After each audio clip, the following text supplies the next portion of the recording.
तो दरबार हॉल में समारोह खत्म हो चुका है।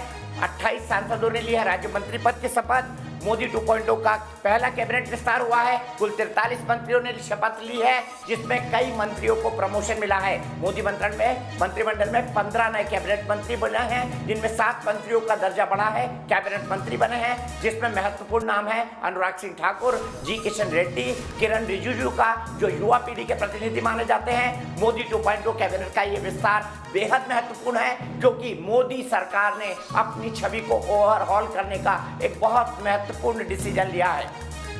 विकास चंद्रा हमारे साथ हैं। विकास चंद्रा के पास चलते हैं। विकास, परफॉर्मेंस और पेरिश, या तो आप परफॉर्म करो या फिर मोदी टीम मोदी में नहीं रह पाओगे, यही संदेश है इस कैबिनेट विस्तार का। जी दीपक सर, बिल्कुल यही संदेश है कि अगर आप परफॉर्म नहीं करेंगे तो आप टीम में शामिल नहीं रहेंगे। और यही वजह है कि लगातार मंत्रियों के कामकाज की समीक्षा होती आ रही थी। और इधर पिछले 3 महीने से जो मेरी जानकारी है उसके मुताबिक लगातार मोदी सभी मंत्रालयों के कामों की समीक्षा कर रहे थे। और जब कोरोना की दूसरी लहर आई और उसमें जब काम करने की बारी आई थी, तब वो लगातार मंत्रियों के संपर्क में थे और उन्हें संदेश भी दे रहे थे कि आप अपने आप को परफॉर्म करिए, नहीं तो जब मुझे निर्णय लेने का वक्त आएगा तो मैं बहुत ही कठोर निर्णय लूंगा। ये बात उन्होंने साफ कर दिया था। और आज जब नाम सामने आए और जो शपथ ग्रहण जो हुआ है उसके बाद स्थिति बिल्कुल साफ हो गई कि जो उन्होंने मंत्रियों को संदेश दिया था कि वो कठोर निर्णय लेंगे, जो काम करेगा वही साथ चल सकेगा, जो उन्होंने संदेश दिया था उसको आज इन्होंने चरितार्थ कर दिया। अब जो नए मंत्री बने हैं उनके लिए भी ये संदेश है कि जब रविशंकर प्रसाद जैसा मंत्री, अगर प्रकाश जावड़ेकर जैसा, हर्षवर्धन जैसा, रमेश पोखरियाल निशंक जैसे लोगों को हटाया जा सकता है, तो अगर वो परफॉर्म नहीं करेंगे, वो कसौटी पे खरा नहीं उतरेंगे, तो वो भी बहुत दिनों तक कंटिन्यू नहीं रह पाएंगे। और मंत्री सिर्फ मंत्री कहलाने के लिए वो नहीं बने हैं, काम करने के लिए बने हैं, वो उनको प्रधानमंत्री मोदी ने पहले ही एहसास करा दिया है। बिल्कुल पहले एहसास करा दिया। और राहुल सर के पास चलते हैं। राहुल जी मेरे पूर्व संपादक मेरे साथ बने हुए हैं। राहुल सर, मैं आपसे समझना चाहूंगा, सहयोगी दलों को अगर देखा जाए तो जेडीयू से आपने देखा सिर्फ एक मंत्री, कैबिनेट मंत्री आरसीपी सिंह ने शपथ ली। जो 3 से 4 जेडीयू मंत्री पद मांग रहा था वो नहीं दिया गया। अनुप्रिया पटेल को राज्य मंत्री के तौर पर शपथ दिलाई गई। यानी अंततः अगर किसी एक व्यक्ति की मर्जी चली है इस कैबिनेट में, तो मोदी जी ने वही किया है जो वो चाहते थे।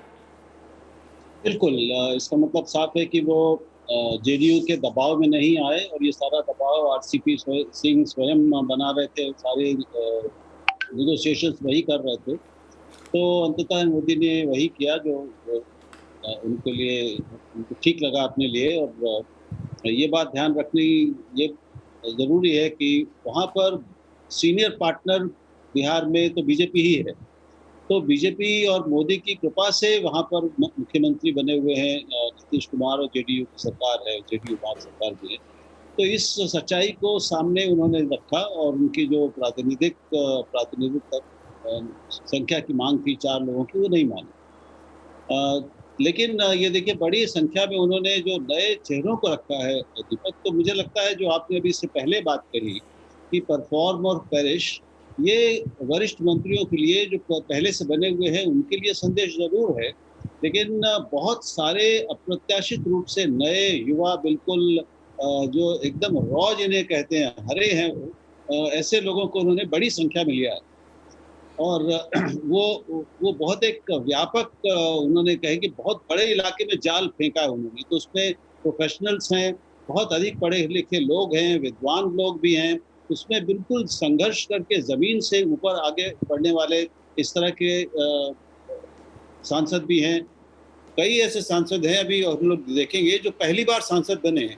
पहली बार मुझे लग रहा है कि इतनी बड़ी संख्या में ऐसे युवा सांसदों को मौका दिया गया है, मंत्री बनाया गया है, जो पहली बार संसद में आए हैं। तो यानी उन्होंने दांव खेला है इन नए युवा चेहरों पर बहुत बड़ा।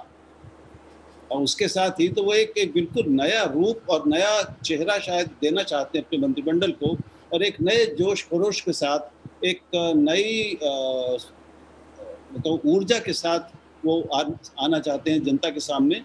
और अब देखना ये होगा कि ये मंत्री करते क्या हैं, इनकी कार्यकुशलता कितनी सिद्ध होती है और उसका असर कितना होता है। और वो जो अंतिम बात है उनकी कि मिनिमम गवर्नमेंट मिनिमम तो नहीं रही, कम से कम मंत्रियों की संख्या की दृष्टि से, लेकिन मैक्सिमम गवर्नेंस होती है कि नहीं, मैक्सिमम भी और अच्छी भी। सो गुड गवर्नेंस और मैक्सिमम गवर्नेंस, ये दो कसौटियां हैं जिन पर अब ये मंत्रिमंडल तोला जाएगा। जी बिल्कुल, आपने बिल्कुल सही कहा। सुश्री प्रतिमा भौमिक जो सिर्फ एक किसान नेता है, त्रिपुरा से आती हैं, जॉन बराला जो एक टी गार्डन वर्कर रहे हैं 14 साल की उम्र से, उससे लेकर ऐसे लोग जो लॉ के अंदर पीएचडी करे हुए हैं, जो कई सारे डॉक्टर्स हैं, गायनेकोलॉजिस्ट हैं, प्रोफेशनल्स को मंत्रालय में लाया गया है। क्या इसको इमेज मेकओवर कहा जाए एनके सिंह साहब, कि दूसरी लहर से एक शॉक ट्रीटमेंट देकर मोदी साहब निकालना चाहते हैं? देखिए, इन लोगों ने काम नहीं किया, मैंने इनको निकाला, अब नई टीम के साथ मैं आगे चलूंगा। बिल्कुल सही कहा। मुझे लगता है कि आप भी जानते हैं इसको, मोदी जी एक डेयरिंग चरित्र के हैं, चैलेंजेस स्वीकार करते हैं, चैलेंजेस थ्रो करते हैं, और ये कोरोना के बाद का है, ये पहला जबरदस्त चुनौती स्वीकार की है, और नए चेहरों को लाके, जिसमें कि प्रोफेशनल्स भी हैं, जो सोशल सेजमेंट्स हैं उनको भी लाया है, रिप्रेजेंटेशन दिया है। मुझे लगता है कि बड़ा चैलेंजिंग टास्क है, और इतने बड़े चैलेंजिंग टास्क, मुझे के कामराज प्लान की याद आती है जो नेहरू ने शुरू किया था, उसमें पूरा बदल दिया था। जितने भी उनके तथाकथित बूढ़े लोग थे, डेडवुड्स थे, उनको निकाल के एक बार शुरू किया था। मेरे ख्याल से ये गजब का चैलेंज है, और उसमें मैं एक चीज आपके पाठकों को आपके माध्यम से बता दूं, आप राष्ट्रपति को जरा गौर कीजिएगा, जब पूरा शपथ 43 लोगों का शपथ, और कितना कंसंट्रेशन था कि एक जगह एक व्यक्ति ने शपथ लेते में एक शब्द गलत पढ़ा और राष्ट्रपति ने उसी समय उसको टोक दिया और करेक्ट किया। तो ये एक बातचीत के सिलसिले में एक छोटा सा वो है, राष्ट्रपति लगातार एक एक शब्द, बिल्कुल बिल्कुल बिल्कुल, उन्होंने गलती से उसको कॉन्स्टिट्यूशन पढ़ दिया था, तो उसको करेक्ट किया राष्ट्रपति ने। और मुझे याद है जब बिहार में रामनाथ कोविंद जी महामहिम पेशे से वकील हैं, वकील हैं, बिल्कुल सही है, और उन्होंने देखा और एकदम से करेक्ट किया, और ये एक बार पहले भी कर चुके हैं। एक किसी व्यक्ति ने गलत शब्द का इस्तेमाल हिंदी में किया था, तो उन्होंने पूरा का पूरा शपथ फिर से पढ़वाया। खैर, ये तो एक पक्ष है। दीपक जी, मेरे ख्याल से अगले 45 मिनट में आपके पास लिस्ट आ जाएगी पोर्टफोलियो डिस्ट्रीब्यूशन की, जो राष्ट्रपति भवन से रिलीज होगी।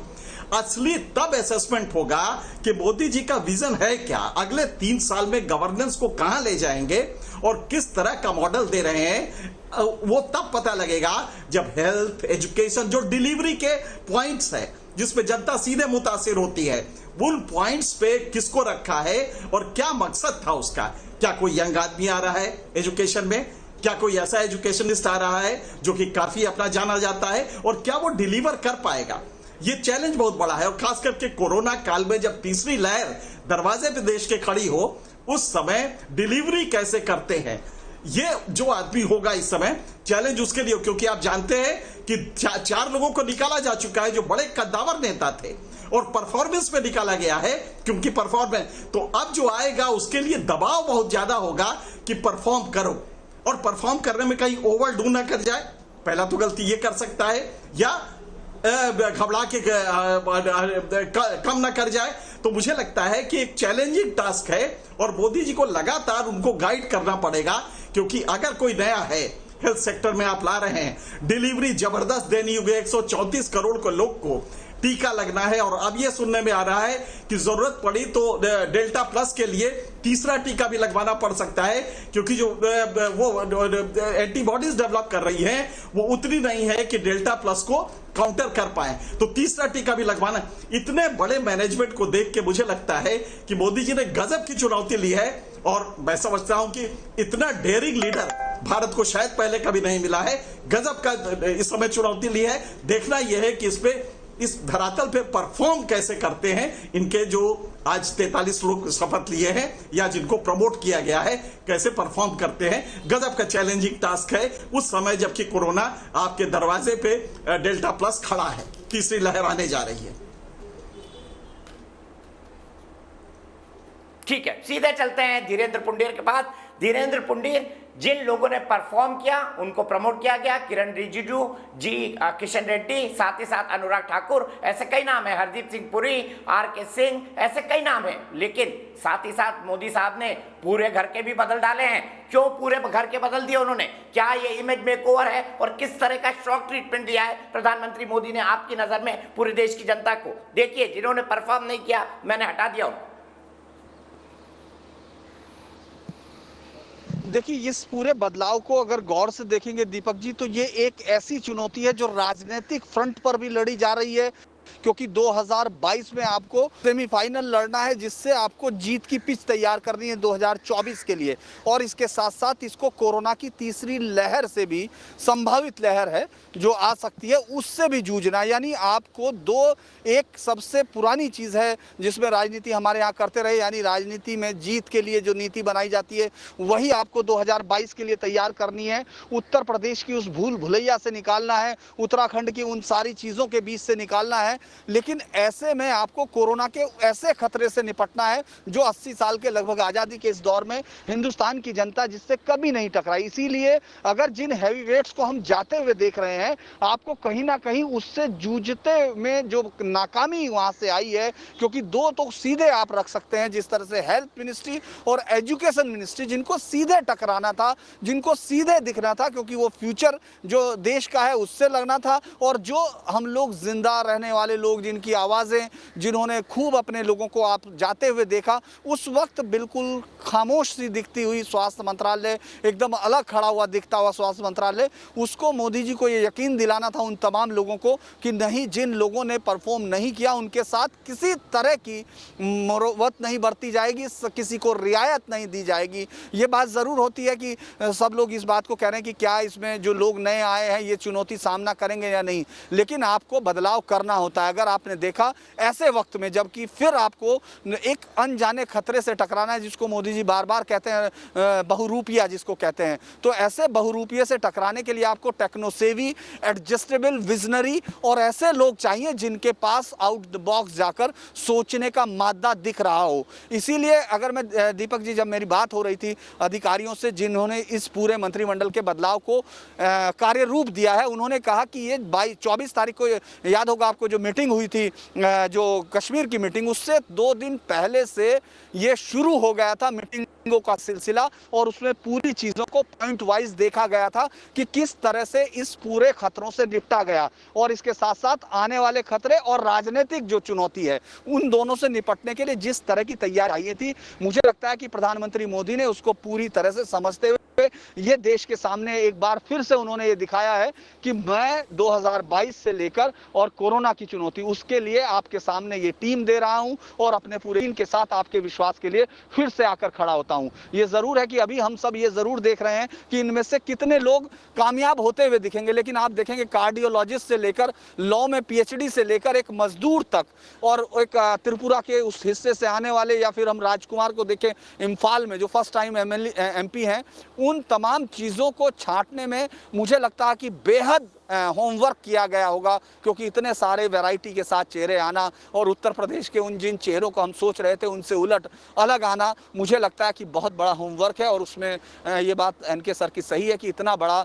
एकदम चैलेंज लेना, इसको एक चैलेंज लेना कहते हैं, नहीं तो आप उन चेहरों को रहने देते जिन चेहरों को हम बड़ा मान चुके थे, या लोग ये मान चुके थे वो हैवी वेट है, लेकिन मोदी जी ने उनका वेट ये बता दिया कि जनता की नज़र में जो नाकामयाबी हमको दिखती है, चूँकि सबसे पहले दीपक जी एडमिट करना होता है कि हम नाकामयाब हुए। अगर आप 2 मंत्रियों को शिक्षा से और चिकित्सा से हटा रहे हैं, तो आपने ईमानदारी से यह एडमिट किया कि कहीं कुछ कमी थी उसको, और जब आप कमी स्वीकार करते हैं तो मुझे लगता है कि आप सही करने की दिशा में पहला कदम उठाते हैं। और ये देश को मोदी जी की तरफ से दिया गया ये संदेश है कि मैं वो तमाम कमियां दूर करना चाहता हूं जो आपको दिखाई दी। तो मुझे लगता है दीपक जी, मैं इस मंत्रिमंडल के इस बदलाव को, इतने बड़े बदलाव को इसी तरह देख रहा हूं।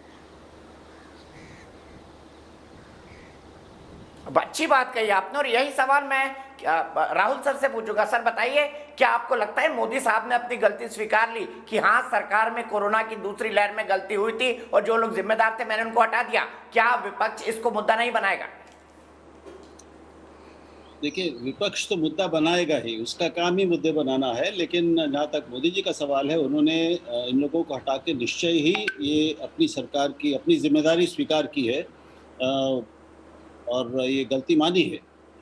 तो ये इसको देखने की अलग अलग दृष्टियां हो सकती हैं। विपक्ष की दृष्टि बिल्कुल अलग होगी, वो सीधे सीधे उनके ऊपर हमला करेगी, हमें मालूम है विपक्ष उनके हमला करेगा। लेकिन लोग एक अलग निगाह से देखेंगे, क्योंकि मोदी जी की अपनी छवि अभी तक अप्रभावित है, उसमें थोड़ी गिरावट जरूर आई है, लेकिन बहुत मामूली है वो।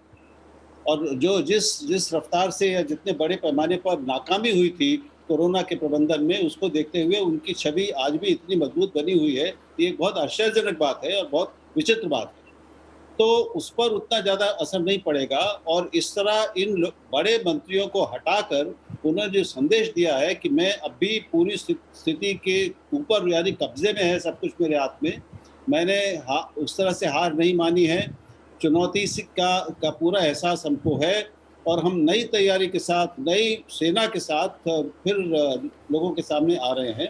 और ये विश्वास इसमें अंतर्निहित है कि सारी जो समस्याएं देश के सामने अभी हैं उनका पूरी तरह से मुकाबला किया जाएगा। हालांकि अर्थ अब देखना यह है कि किसको क्या मिलता है, क्योंकि उससे तय होगा कि इस सरकार का आकार, रंग, रूप और चरित्र क्या होगा। अभी हम केवल जो चेहरे आए हैं उनके आधार पर कह रहे हैं। निश्चय ही उन्होंने जोखिम उठाए हैं मोदी जी ने, उन्होंने बिल्कुल अपरीक्षित लोगों को लिया है, तो उनको जो विश्वास उन्होंने जताया है ये अब ये लोग जोखिम उठाया है, कितना इसका प्रतिसाद देते हैं ये देखना बाकी। जोखिम उठाया इनके सर और मैं इतना मानता हूं कि मोदी साहब में जोखिम उठाने की, रिस्क लेने की बड़ी कैपेबिलिटी है। लगातार वो रिस्क लेते रहे हैं और विपक्ष उन पर सबसे बड़ा यह आरोप लगाता है कि वो आपदा को अवसर में बदल लेते हैं। और यही मोदी साहब की स्ट्रेंथ है कि विपरीत परिस्थितियों में भी अपनी छवि को ऊपर ले जाने के लिए वो किस किस तरह के स्टेप्स उठाते हैं। आज उन्होंने ये करके एक बार फिर दिखा दिया that he is in complete control and command of the situation. हाँ देखिए, कंप्लीट कमांड तो है ही है। ये मैसेज तो ऑलरेडी पहले से ही चला गया है। लेकिन आपने ये बात बिल्कुल सही कही कि ये जोखिम उठाने की क्षमता, अद्भुत क्षमता, स्टनिंग कैपेबिलिटी है, कई बार चौंका देती है। जब मोदी जी कोई डिसीजन लेते हैं और अचानक लगता है अरे ये क्या किया, और तब समझ में आता है कि नहीं इसके पीछे बहुत कुछ होमवर्क हो चुका है। तो लेकिन आज भी मुझे लग रहा है कि एक ऐसे समय में जबकि 138 करोड़ की पॉपुलेशन को डायरेक्ट डिलीवरी आपको करनी है स्वास्थ्य सर्विसेज की, और थर्ड वेव नजर आ रहा है कि 1 महीने में आने जा रहा है, ऐसे में इतना बड़ा चैलेंज लेना, एक सोचिए हेल्थ मिनिस्ट्री के बारे में आप सोचिए, इस साल का जो बजट था करीब 2 लाख करोड़ का था, हालांकि उसमें कई कंपोनेंट मिले हुए थे, लेकिन बहुत अच्छा बजट नहीं है। हेल्थ सेक्टर में आपने बहुत अच्छा 70 साल से खर्च नहीं किया है। ऐसे में रिसोर्सेज आपके पास कम है, 138 करोड़ को प्रोटेक्ट करना है और एक ऐसे महामारी से करना है जो स्ट्रेन बदल रहा है। ऐसे में अगर आप एक नया आदमी लाते हैं तो अगले क्या 6 महीने में वो चीजों को समझ पाएगा या 4 महीने में समझ पाएगा? चैलेंज बहुत बड़ा है। लेकिन अगर इसमें सक्सेसफुल हो गए तो मैं ये भी मानता हूं कि अनपैरेलल लीडर होंगे। अगर इस क्राइसिस से निकाल लिया देश को तो अनपैरेलल लीडर होंगे वर्ल्ड के लिए भी, क्योंकि अब मुझे लग रहा है कि ये गजब का डेयरिंग स्टेप है जब उसको कैलकुलेट कर रहे हैं। अभी तो आधे घंटे 1 घंटे में आ जाएगा पोर्टफोलियो डिस्ट्रीब्यूशन, लेकिन हेल्थ और एजुकेशन में तो फिर भी स्टेट का रोल बहुत ज्यादा होता है। लेकिन कोरोना के हेल्थ में जिस तरह का रिलीफ चाहिए उसमें आपको सेंटर का रोल बहुत बड़ा होता है तमाम डिसीजंस पे। इसमें डिजास्टर मैनेजमेंट के जो पावर्स है उसके तहत, या डिलीवरी में भी आप वैक्सीन ले लें, वैक्सीन की डिलीवरी सेंट्रलाइज्ड है, उसको आपको पहुंचाना है। और 100 इस समय जो स्थिति है करीब 34 करोड़ लोगों को लगा है और बाकी को लगना है, उसमें भी 1 टीका ज्यादा लगा है, 2 टीके नहीं लगे।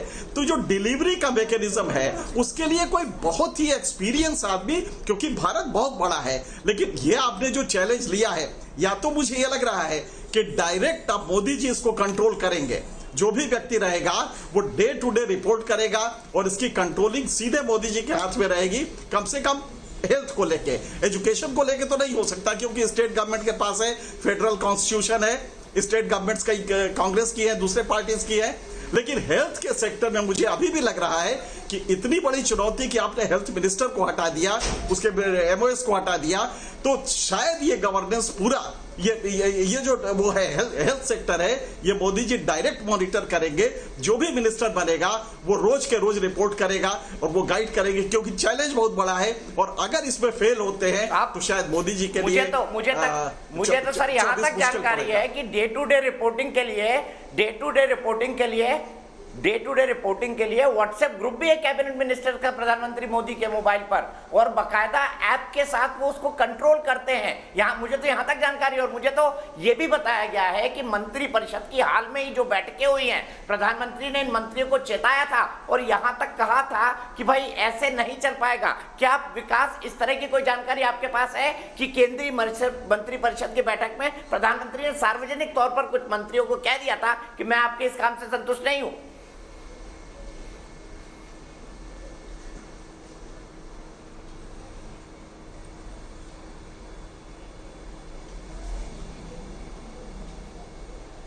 ही चलता रहा या ऐसे ही अगर परफॉर्मेंस रहा तो जब मुझे निर्णय लेने का मौका आएगा तो बहुत कठोर निर्णय लूंगा और बहुत दर्द होगा, फिर उसके लिए आप सब लोग तैयार रहिए। और लगातार इधर बहुत ही गहनता से प्रधानमंत्री मोदी सभी मंत्रालयों के और सभी मंत्रियों के कामकाज की समीक्षा कर रहे थे।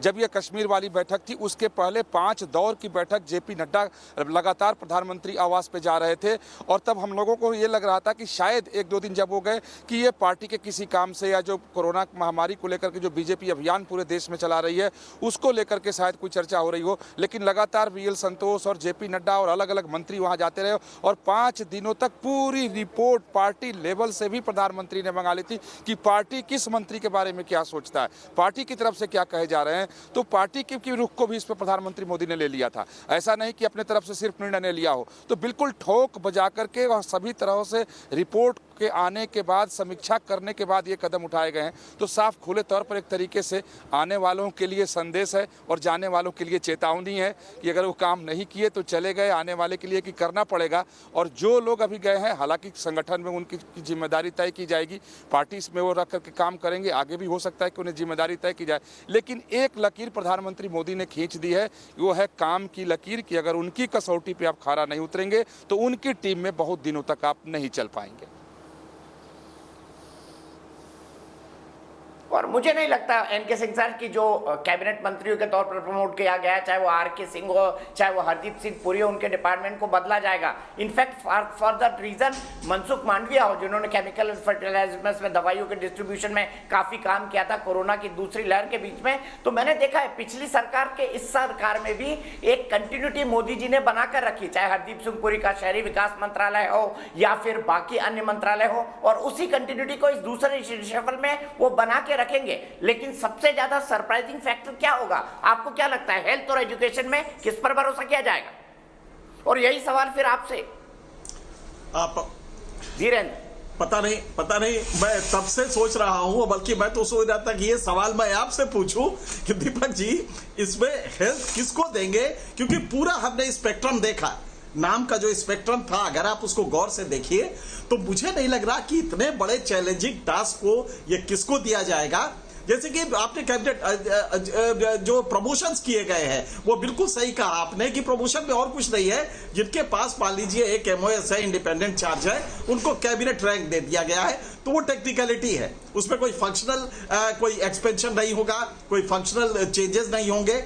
अगर आरके सिंह को ऊर्जा दिया है तो वो ऊर्जा में काम करेंगे, अपना कैबिनेट के रूप में भी काम करेंगे, एमओएस के रूप में भी इंडिपेंडेंट चार्ज में काम कर रहे थे। लेकिन हेल्थ सबसे बड़ा चैलेंज होगा कि हेल्थ, क्योंकि आपने वित्त तो दे दिया है, वित्त ऑलरेडी बहुत अच्छा चल रहा है, आपका जो जो चाहते वैसे होता है, लेकिन हेल्थ में जो चैलेंज है उसका नेचर डिफरेंट है। उसमें आपको डिलीवरी भी करनी है, ग्लोबल रूप से लगातार टच में रहना है कि नए इन्वेंशंस क्या हो रहे हैं, नई दवाएं क्या आ रही हैं, और उसको इंडिया में कैसे एडमिनिस्टर करना है, और वो भी पॉवर्टी, एक ऐसी सोसाइटी जो कि काफी गरीब है, तो उनके लिए डिलीवरी स्टेट की जिम्मेदारी हो जाती है। तो जो चैलेंज है कोरोना को लेके हेल्थ में वो बिल्कुल डिफरेंट है। उसमें मुझे लगता है कि हम लोग के सारी जो इस समय जर्नलिस्टिक एक्यूमेन है, ताकत है, वो हम लोग इस पे लगाओ। मैं आप समझता हूं कि आप ही हम लोग भरोसा ज्यादा कर सकते हैं कि आप हमें जल्दी से जल्दी बताएं कि हेल्थ में कौन आ रहा है और उसकी कैपेबिलिटीज क्या है, पहली क्या रही हैं, और क्या वजह है कि उसको लाया जा रहा है, क्योंकि हेल्थ सबसे बड़ा चैलेंज है। देखना है कि मोदी जी वो कैसे कर पाते हैं। इस पर निसंदेह अब हम बात करेंगे, लेकिन जो सबसे ट्रस्टेड लोग आए हैं कैबिनेट में प्रधानमंत्री मोदी और अमित शाह की टीम के, उसमें नंबर 1 पे भूपेंद्र यादव आते हैं, जिनकी कैपेबिलिटी से प्रधानमंत्री और गृह मंत्री बहुत प्रभावित रहते हैं। तो उनको एक बड़ी जिम्मेदारी मिलेगी, ये मैं सोच सकता हूं। लेकिन क्या हेल्थ मिलेगा, क्या एजुकेशन मिलेगा, थोड़ा सा इंतजार करना पड़ेगा। आपको भी इंतजार करना पड़ेगा, क्योंकि हम एक ब्रेक के लिए रुक रहे हैं।